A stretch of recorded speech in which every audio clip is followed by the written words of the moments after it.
All right, I want you to just imagine this for a second. It's 4 o'clock in the afternoon, a Tuesday, and a main water line just, well, it Not ruptures. just anywhere. Yeah. Right next door to a massive retail store. Exactly. We're not talking about a small leak under a sink. We're talking thousands upon thousands of gallons of water flooding.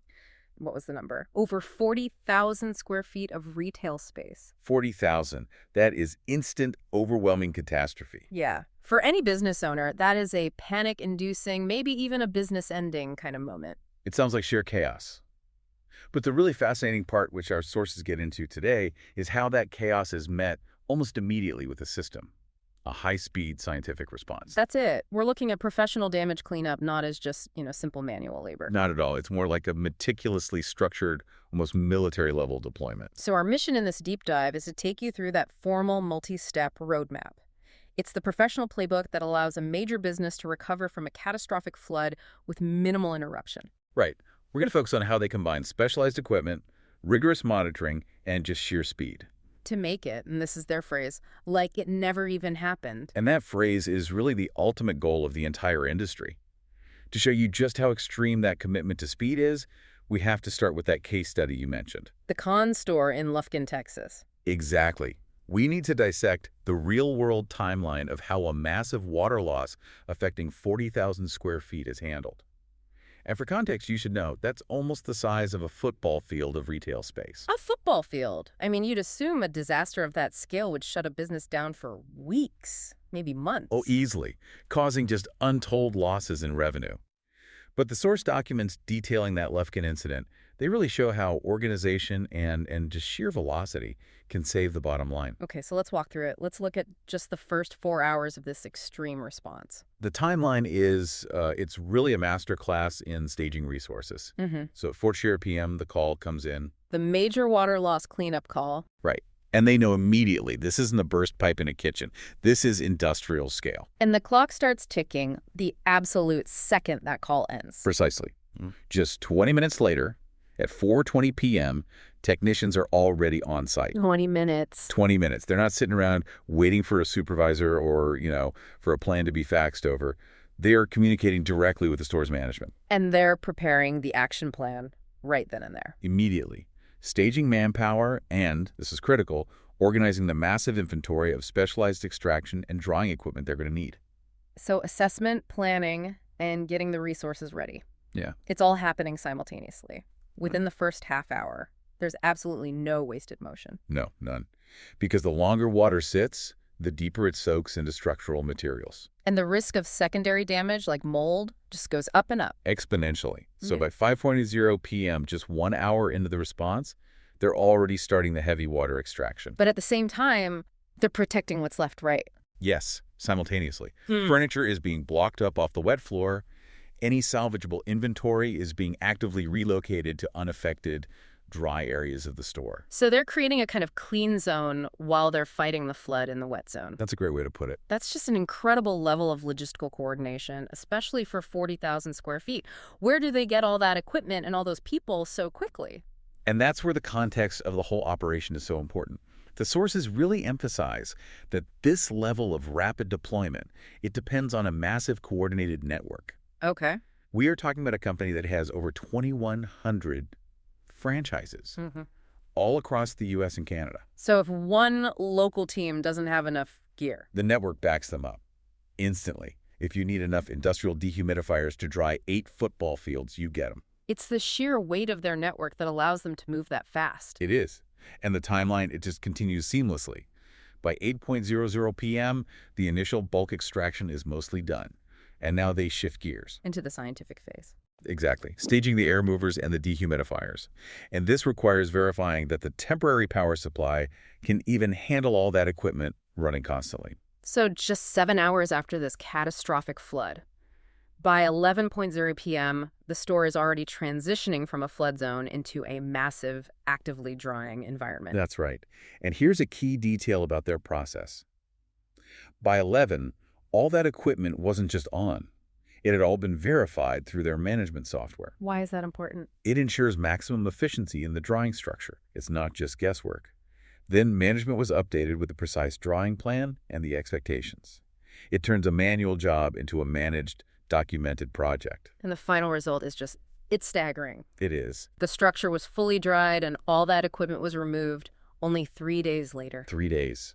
That minimal interruption is the difference between a small operational blip and a potential business failure. It's the power of that stated goal, making it like it never even happened. But that rapid turnaround, as impressive as it is, it's not magic. Yep. It's the result of strictly adhering to a roadmap. While every single event is unique, the general restoration process follows a predictable, highly structured series of steps. Okay, so let's get into that blueprint. Let's look at this formal 8-step process for water damage repair. It all has to start with step 1, the emergency contact. What makes that first phone call so important? It's all about resource allocation. The specialist who takes that call asks a really crucial series of questions. Not just where are you? No. It's what kind of water? Is clean water from a supply line, or is it contaminated gray or black water? How big is the building? Do you know the source? Ah, so they're triaging the problem from the very first minute. Exactly. This is all to determine the scope of the loss and to make sure they dispatch the exact correct personnel and equipment. Not too little, not too much. Getting that right dictates that rapid response timeline we just saw. And that initial information flows directly into step 2, inspection and water damage assessment, the moment boots hit the ground. Yes, and this is where the technicians have to act as both investigators and safety officers. They're assessing the severity, they're looking for hazards, electrical issues, structural damage. And the big one. And critically, if water is still flowing, they locate and stop the source immediately. If you can't stop the source, the whole process is, well, it's moot. Is there a small detail in the sources that really shows the urgency of these professionals? Yes. The fact that air movers, the fans, might be set up on the technician's very first arrival. Before the water is even gone. Yeah. They aren't waiting for the extraction phase to be complete. They're trying to start drying the air and the materials the second they confirm all the safety protocols. It just shows that commitment to speed over sequence whenever it's possible. That urgency brings us to step 3, water removal. This is the real muscle of the operation. Using powerful pumps, powerful extraction units. And beyond just getting the water out, what's the strategic goal here? It's really twofold. First, containment. You have to prevent that water from migrating into unaffected floors or walls. And second? Speed up the whole process. Think about it. Yeah. Every single gallon of water they remove with a pump is a gallon that doesn't have to be dried out of the materials later with energy-intensive dehumidifiers. And we noted the scale earlier. The sources confirm this stage often involves removing hundreds or even thousands of gallons of water. That is a massive volume that requires industrial-grade logistics and disposal. Absolutely. So once that bulk water is gone, they move to step 4, right? Damaged material removal. Correct. And this is where the first, difficult conversations have to happen. Because for a business owner, removing items, even if they're non-restorable, that just sounds expensive. How do they justify that? It's a cost-benefit calculation. It really relies on chemistry and on time. They have to communicate that non-restorable items. Like what? Saturated drywall? Saturated drywall, certain types of carpet, contaminated upholstered furniture. They need to be removed now to expose the restorable materials underneath them. I see. So if those things stay. They act like massive sponges. They prevent airflow. They significantly slow down the drying of the actual structure, which just prolongs the business interruption and, of course, increases the risk of mold. It's a painful step, but it's a practical one to fast-track the recovery. So we've gotten the bulk water out. We've removed those saturation anchors, as you called them. And now we have to shift gears. We stop being firefighters and we start becoming, what, atmospheric scientists? That's a perfect analogy. This is phase 2, tackling the water you can't see. And it's all done through science, monitoring, and then the final reconstruction. Right. It's where the restoration truly moves away from just being manual labor. We begin with step 5, cleaning, sanitizing, and deodorization. You mentioned chemistry, and this is so critical because water damage always leaves behind residue. And depending on the water source, it leaves behind contamination. And if that water sat for even a few hours, we know the clock is ticking on some of those secondary issues. Oh, absolutely. The rule of thumb in the industry is that 24 to 48-hour window. That's when mold colonization can really begin. So the sanitation is preemptive. It's critical and it's specialized.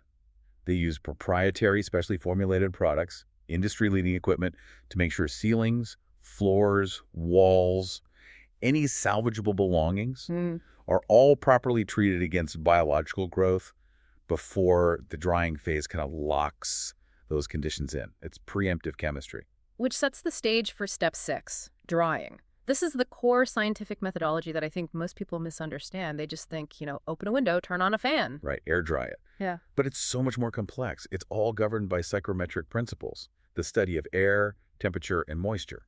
So after the bulk water is gone, they use that specialized equipment to target water that's embedded within the material. Yes, in the wood framing, in the concrete slab, inside the drywall itself. And what are they trying to achieve with all those air movers and dehumidifiers? What's the goal? They're carefully controlling the temperature and the humidity to create a very specific atmospheric environment. The air movers create a high-velocity airstream across the material surface. To encourage evaporation. Exactly. Yeah. And then the dehumidifiers suck that evaporated moisture right out of the air. The ultimate goal isn't just to make things dry to the touch. It's to bring the structure's materials back to their normal pre-loss moisture level. It requires creating and sustaining this powerful, contained drying vortex. And here's where it gets really interesting for anyone listening. Step 7, monitoring. This is the part that's often unseen, but it's what justifies that whole scientific roadmap claim. You can't just, rely on the feeling of dryness. Absolutely not. Monitoring is the quality control, and it has to be constant. Specialists conduct routine, daily visits, sometimes multiple visits a day. And they aren't just checking if the machines are still running. No, they're monitoring the performance of the drying equipment, and most importantly, they are measuring the moisture content of the materials. Okay, so how do they measure that accurately, especially in hidden areas behind a wall or something? They use specialized tools. They rely on moisture meters, some are penetrating, to measure deep inside materials like wood framing. Others are non-penetrating, to assess surface moisture on walls without damaging them. And the more advanced crews use? Thermal imaging cameras, which can detect very subtle temperature variations caused by evaporation. This lets them find hidden pockets of moisture behind walls. So they are using thermal technology to literally see the invisible water. Exactly. And the data from all these instruments, it's meticulously documented. The source material really emphasizes that monitoring and documenting this whole process from beginning to end is critical for effective and efficient drying. So if it's not drying as fast as their calculations say it should, Adjustments are made immediately. More air movers, different types of dehumidifiers, changing the airflow pattern. It turns the whole restoration into a controlled, documented experiment. and that detailed documentation, that daily adjustment, it prevents weeks of unnecessary delay and justifies every step, especially for the insurance companies. And that finally brings us to step 8, repairs and construction.